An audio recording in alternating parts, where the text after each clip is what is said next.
surprise, surprise. He did the mash. He did the Monster Mash. The Monster Mash. It was a graveyard All smash. right, there we go, the Monster Mash. It caught on. in the Sullivan, I'm so over my Aliens theme. This is no longer Aliens. He wanted to show you that, his Halloween costume, he was an alien. Nice job. Toy Story right there.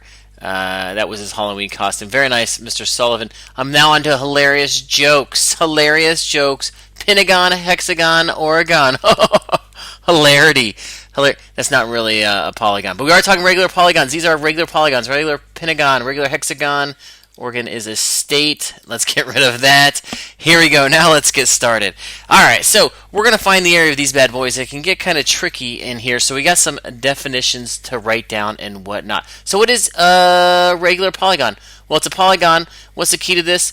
All sides are congruent. All sides are congruent. So I know that this side is this side, is this side, is this side, is this side, is this side. Excellent. So something we're going to do here. This is a six-sided, so this is a hexagon. So we've got our hexagon right here I'm looking at, and a couple different things with this hexagon. We're going to say that the hexagon is inscribed in a circle. So it's inscribed in a circle. You can also say circumscribed. The circle circumscribes the hexagon, but I'm going to say it's inside, so we'll use inscribed. That's pretty cool, and I'm going to get some definitions from that. And then I went any farther and drove it into the hexagon into little triangles here. So let's get some definitions of things we need to know with this. So hexagon has a center. Regular hexagon has a center. And from this center, I can go straight to one of these sides right here. It makes a right angle. This is called the apothem. And what this does is it goes from the center, and it's a perpendicular bisector of the side. So it's a perpendicular bisector of one of the sides. So what does that mean? It means this is congruent to this is congruent to this, it makes a right angle. A lot of times we will use a dotted line for this. So it's almost like the height, when we draw the heights in a triangle, and it makes that nice right angle there, and it cuts these in half, so that's cool. So if every side of this is like 6, 6, 6, what does it do to here? It makes it 3 and 3. That's going to be huge coming up, because the whole side is 6, so it cuts in half. Huge. Also from this, we can draw from our center, we can go to any one, boom, like this. Something like that. What this is it's called the radius, so I would write this right in there. That is called the radius. Boom, right there. And look, it's the radius of the circle. It's the same thing. So that is the radius. I can draw two radius, which would be radii, and I get something like this. And look, it makes a triangle in there. So that's going to be important. Also, another important thing is called the central angle. When I do this, it creates a central angle. Can you see my central angle right in here? Boom, there it is. So I've got a bunch of these. I've got 6 central angles. So if you look at these angles, we can call them X. They're all the same. If it's a regular polygon, all these central angles here are all the same. And finding these is going to be hugely important. How do you think I go about finding these? Well, I can say, all right, what is a circle? How many degrees is a circle? It's 360 degrees. So what is each one of these? Well, how many do I have? I've got 1, 2, 3, 4, 5, 6, just like my sines. Divide that by 6. So every one of those is a 60-degree angle. So when I do this, I break this into 60 degrees, 60 degrees, 60 degrees, 60 degrees, 60 degrees. That adds up to 360, so I'm good to go. So if I look back to my original picture here, this is my original hexagon. I threw the circle around it so we could see the different parts. But basically, if I want to find the area of this, what am I going to do? I'm going to find the area of these triangles. So here's a triangle right here. How many triangles do I have? I've got 1, 2, 3, 4, 5, 6. So all I got to do is take the area of one of these triangles, if I can find the area of something like this, and times it by 6, because there's 6 of them. What's the area of a triangle? It's just 1/2 base times height. So all I need to do is find my height. In this case, it's A. It's my apothem. So a lot of this is going to be finding out the apothem here. So that's such a key new term for us, which is like the height of one of these triangles. Then we're going to times it by the number of sides, times it by the height. So that's regular polygons. So make sure you know apothem, what a radius is, and a central angle.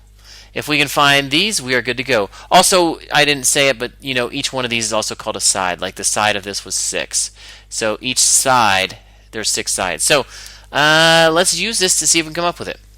So how do we do this? Well, the area of a regular polygon is going to be this. It's going to be 1/2 your apothem times the perimeter. And the perimeter is just the number of sides times the length of the sides. So we're dividing it. That's like our triangles. It's just like 1/2 base times height. 6 triangles. In the last case, that gave us like our perimeter. So it's really just the triangle thing. I'm just adding up all my triangles. So can we do it? Let's check this out. What do I know here? Well, I know my apothem is what? 11. There it is drawn in there. Remember, it cuts it in half. It's from the center. It makes that right angle. And I know my side is 8. If I know that, can I do it? Sure. Area just equals 1/2. My apothem is 11. What's the perimeter? Well, if that's 8, this is 8, this is 8, this is 8, 8, 8, 8, 8, 8. How many sides is this? 1, 2, 3, 4, 5, 6, 7, 8, 9. So I'm going to say my perimeter is 9 times 8, which is 72.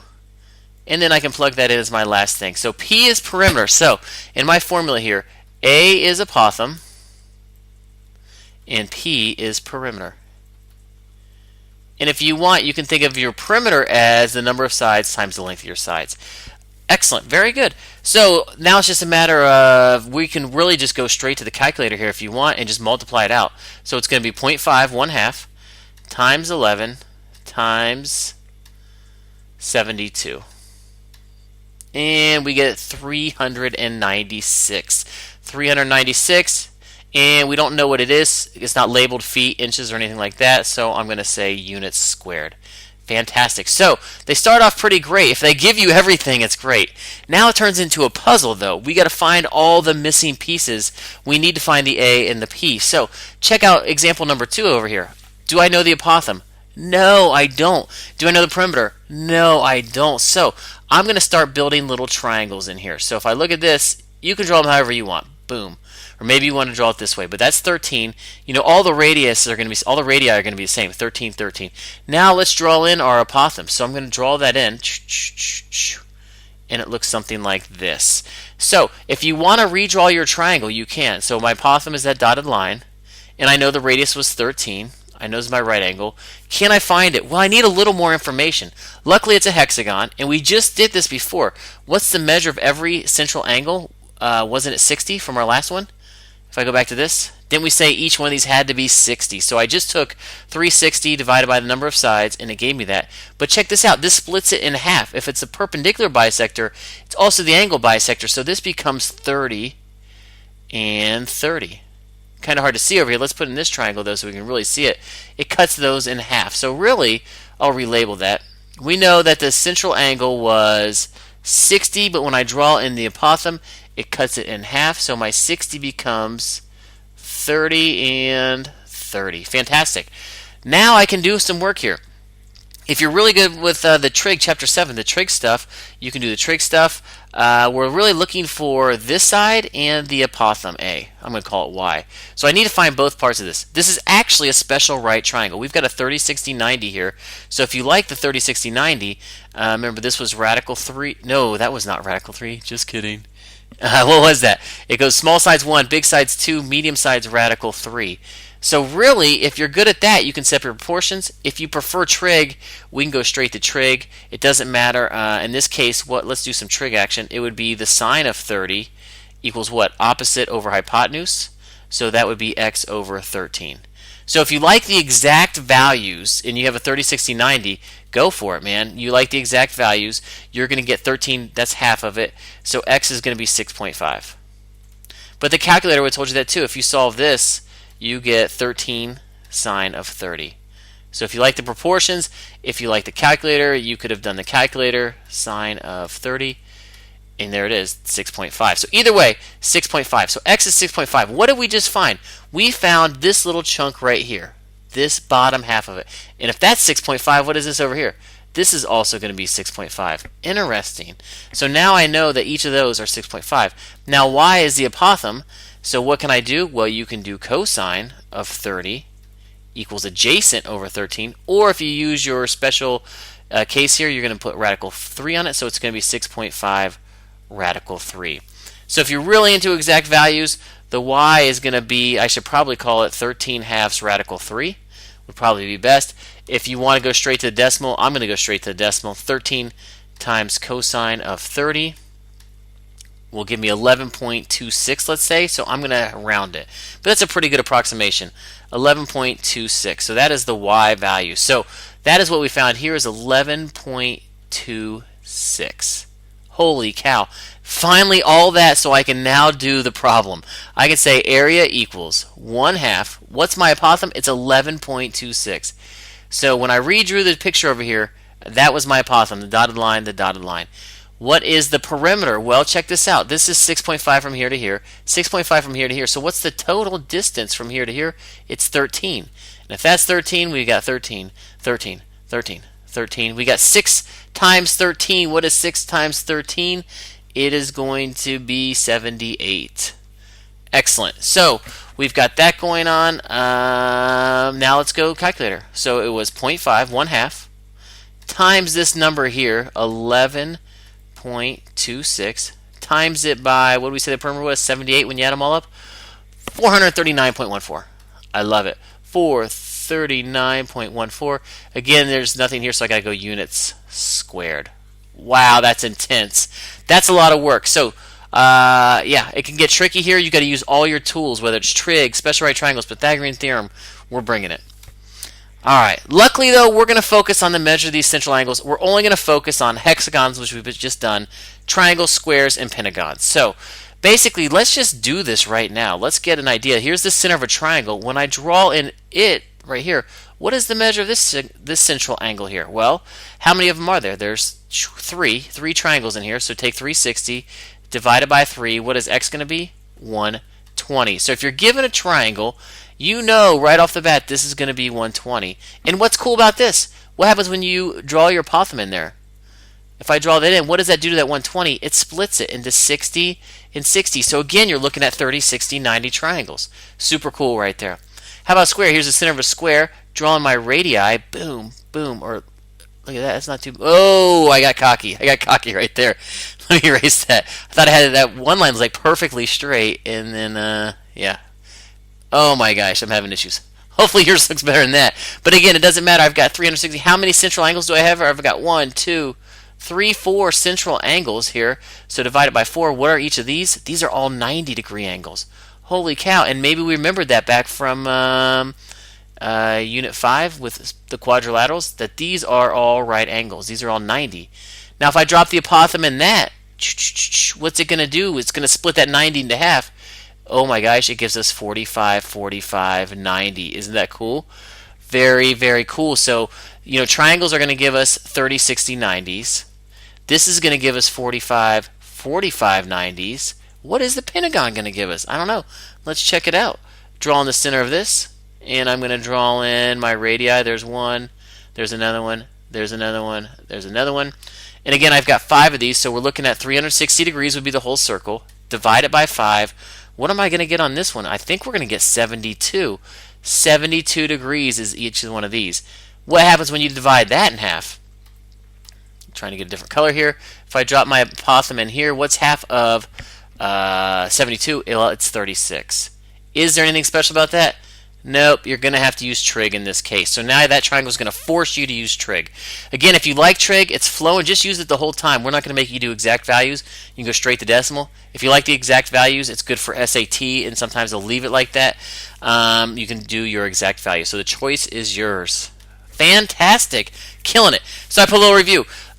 Here's what we need to know. All these little things will help us solve these. So this is Chapter 7 big coming back at us. Let's try it. Find the area of the following. So we've got an octagon with an apothem of 4 feet and a side. You know, I think I may make you draw it at some point. What is an octagon? Well, it's a stop sign, isn't it? And that is the worst looking stop sign I've ever drawn. Are you kidding me? Wow, I gotta try again. You know, I can't let that happen. Up, over, flat, over. There we go. All right, not amazing, but it gets the job done. So as long as you draw an 8-sided figure, you're cool. So if I draw in the apothem, I usually bring mine straight down. I know that's 4 feet, and I know a side is 6. I've actually got all my information. The cool thing about this is our formula is always the same. It's always 1/2 apothem times perimeter. So what's the apothem? It's 4. What's the perimeter? Well, I've got 8 sides. There's 6 of them. We're talking about 48. So that's not a problem. And then it's just a matter of multiplying these out. Half of 4 is 2. 2 times 8 is 96. And this is in feet, so make sure you label it. It's feet squared. Fantastic. All right, so I like when they give it. When they give it to you all, just plug and chug.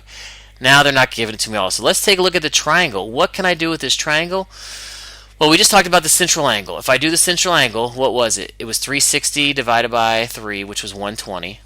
And if I draw this in, I'm going to cut 120 in half, so I'm really looking at a 60-degree angle. And again, it's just up to you. Do you want to use your special triangle? If you do your special triangle right below it, we're looking at the big side is 2, the small side is 1, the medium side is radical 3. So to find my small side, if that's the big side's 10, what's my apothem? It is going to be 5. If you don't like that, trig it up, man. What is the trig of this? What is 5, or I'm sorry, this missing side would have been cosine. The adjacent cosine of 60 would be your adjacent, your apothem over 10. It gives you the same answer. How about this to find the other one? If you want to find this side over here, let's call it x. You could say the sine of 60, opposite over, so we can say x over 10. Now it's going to give you a nice decimal. If you are into exact values, you're going to realize, oh yeah, I know what x is. X is going to be 5 radical 3.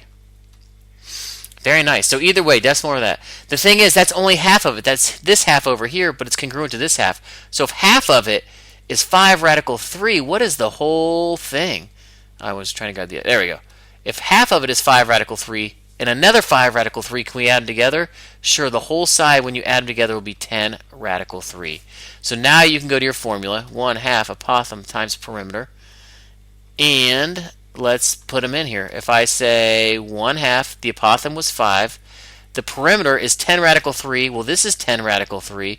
The bottom is 10 radical 3. So what do I got? Times them by 3. I've got 30 radical 3 right there. Wow. Add them all up, or 3 times that. And now I'm going to go calculate, or if you want the exact value, no problem. You can just say exact value. Half of 30 is 15. 15 times 5 is 75 radical 3. Now, if you're not down with that, I'm okay. That's okay. And this is units squared. If you want to go back to this x, this sign, go back to that. You know, if you like that, we're going to say that what? X is 10 times the sine of 60. And then just try to round this the best you can. This is 8.66. So 5 radical 3 is really 8.66. So when you're back at your triangle here, wow. And I found this. This was 8.66, which means this is 8.66. So the key is, what are you doing? You have to double this. So 8.66, 8.66, double it. This will give you your side. Your side is really 17.32. So you can use 17.32. So we're going to plug in, the side is 17.32, but this is also 17.32, 17.32. So you got to add up all those sides or times it by 3. So let's clear that out. 17.32 times it by, there's 3 of them. This is really our perimeter, 51.96. So make sure you put in the perimeter, 51.96. And now it's just a matter of multiplying this out. So go back to your calculator. We're going to go 0.5 times our apothem, which is 5, times 51.96. What does that give us? 129.9. So again, this is the approximation. I think it's going to be a very good approximation. We barely rounded at all. So whoosh, we've got this. How does it compare to the exact? Let's check it out. If you did the exact, use your special right triangles, never rounded at all. If you wanted to make it a decimal to compare, look at that. 129.9 versus 129.9. So we're, I'm very good with using the trig and doing a little rounding. Excellent job finding the area. 2 more. And all right, here we go. So 2 more. Our video's getting kind of long here, so I'm just going to post the answers here. Pause it, try it. If you get the answers right, I think you're good to go. Go to the mastery check. If you pause it and then you don't get these right, I'm going to throw the step-by-step solution. So I'll work these, but it's going to be in a separate video below. So if you've got it, move on. If you need a little more practice, watch the one. It'll be below the application walkthrough. Good luck. Peace.